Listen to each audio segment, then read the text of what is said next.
प्रणाम करता हूँ। एक बार पुनः गणतंत्र दिवस की बहुत बहुत बधाई देता हूँ। एक कविता रखता हूँ मैं आप लोगों के समक्ष।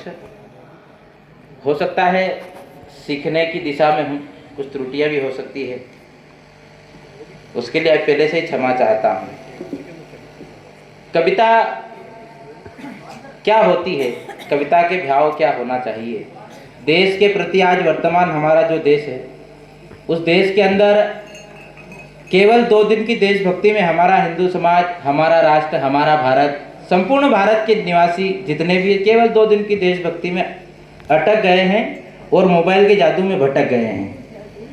तो एक ऐसे महापुरुष का जीवन आपके समक्ष रखने का प्रयास करता हूँ छोटी सी कविता के माध्यम से, जिसका शीर्षक है नेताजी सुभाष चंद्र बोस। 23 जनवरी को उनकी जन्म जयंती गई। मैं एक छोटी सी कविता रखता हूँ उनके जीवन पर कि नदी की धारा के विपरीत जो नाव चलाया करते हैं। आप तालियां बजाएंगे तो भी चलेगा, नहीं बजाएंगे तो भी चलेगा, क्योंकि बड़े लोगों के सामने प्रस्तुत करना बड़ा कठिन होता है, वहां से तालियां वापस लेना। जो नदी की धारा के विपरीत नाव चलाया करते हैं, शक्ति पुंज उनमें जो आंधी में भी दीप जलाया करते हैं, पानी पर लिखते न पाषाणों पर लिख, इतिहासों में अंकित स्वर्णिम पृष्ठ बनाया करते हैं। इतिहासों में लिख अंकित स्वर्णिम पृष्ठ बनाया करते हैं। खंगालने लगी है दुनिया, उनके इतिहास को आज दुनिया खंगाल रही है, क्यों आवश्यकता पड़ी उसकी। खंगालने लगी है दुनिया उस इतिहास को, सत सत नमन है मेरा नेताजी सुभाष को, सत सत नमन है मेरा नेताजी सुभाष को। रक्त के कणकण से सिंचित सुभाष की वाणी थी। जब वो बोलते थे तो सैनिकों के अंदर बिना अस्त्र शस्त्र दिए उनके रोम रोम खड़े हो जाते थे कि रक्त के कणकण से सिंचित सुभाष की वाणी थी। जय हिंद का नारा देकर छोड़ी अमिट निशानी थी। आजादी के परवानों की वाणी स्वाभिमानी थी। हिटलर को धूल चटाई धन्य सुभाष की वो जवानी थी। हिटलर को धूल चटाई धन्य वह सुभाष की वाणी थी। चक्रवर्ती सम्राट जैसा एक ललाट क्या होना चाहिए। आज भी उनके चित्र पर हम देखते हैं तो हमारा रोम रोम रोमांचित हो जाता है कि चक्रवर्ती सम्राट जैसा चमचम करता जिसका भाल था, सागर की गहराई वाला जिनका हृदय विशाल था, गद्दारों के दल में भगदड़ मच जाती थी। जय हिंद का उद्घोष कर सेना जब शत्रु खेमे में चढ़ जाती थी। जय हिंद का उद्घोष कर। नेता जी का क्या जीवन रहा होगा। जब नेताजी ने आजादी का शंखनाद किया, जब नेताजी ने आजादी का शंखनाद किया, भारत माता के सिर चरणों में सिंहनाद किया, भारत माता के सिर चरणों में सिंहनाद किया, फिर से कोई क्या दोहराएगा उस नेता सुभाष को। सत सत नमन करता हूं मैं नेताजी सुभाष को, सत सत नमन करता हूं मैं नेताजी सुभाष को। कि खून मुझे दो आजादी दो, खून मुझे दो आजादी लो का नारा उच्चारण किया।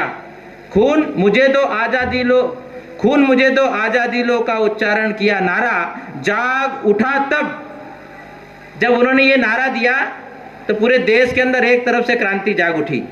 खून मुझे दो आजादी लो उच्चारण किया नारा, जाग उठा तब ललकार का जय हिंद हिंदुस्तान हमारा। बोले सुभाष आओ आगे, बोले सुभाष आओ आगे, रक्त की कीमत बहुत चुकानी है। जो अपने तन मन वारे शाश्वत वही हिंदुस्तानी है, जो अपना खून मनवारे वही शाश्वत हिंदुस्तानी है।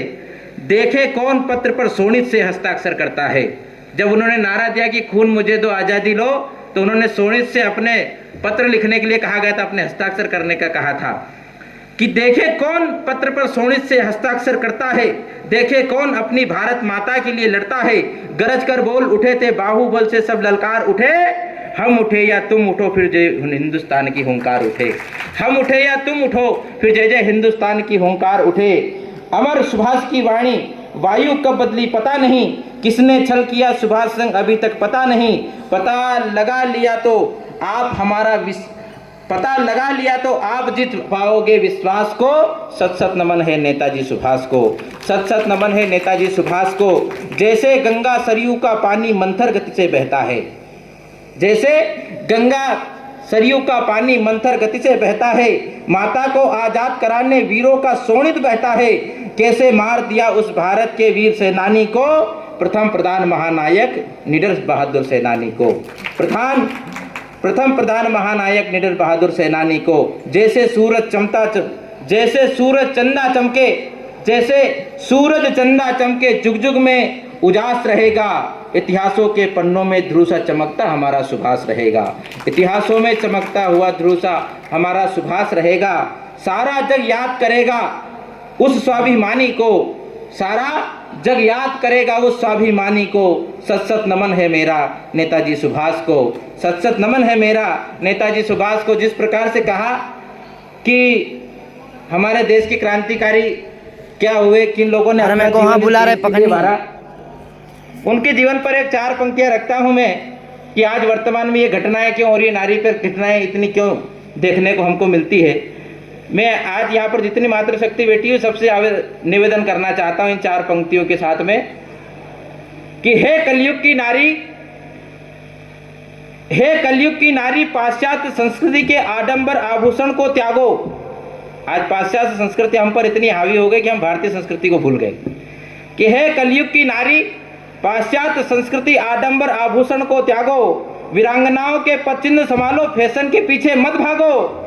चौथी पंक्ति आपको समझ में आएगी, ये मैं जानता हूं कि हे कलयुग की नारी पाश्चात्य संस्कृति के आडंबर आभूषण को त्यागो, वीरांगनाओं के पद चिन्हों पर चलो, वीरांगनाओं के पद चिन्ह संभालो, फैशन के पीछे मत भागो। जागी अंतस में समर बहानी, तुम्हारे कोई 35 टुकड़े नहीं कर पाएगा, जो भी आएगा पास तुम्हारे जलकर भस्म हो जाएगा, जो भी आएगा पास तुम्हारे जलकर भस्म हो जाएगा।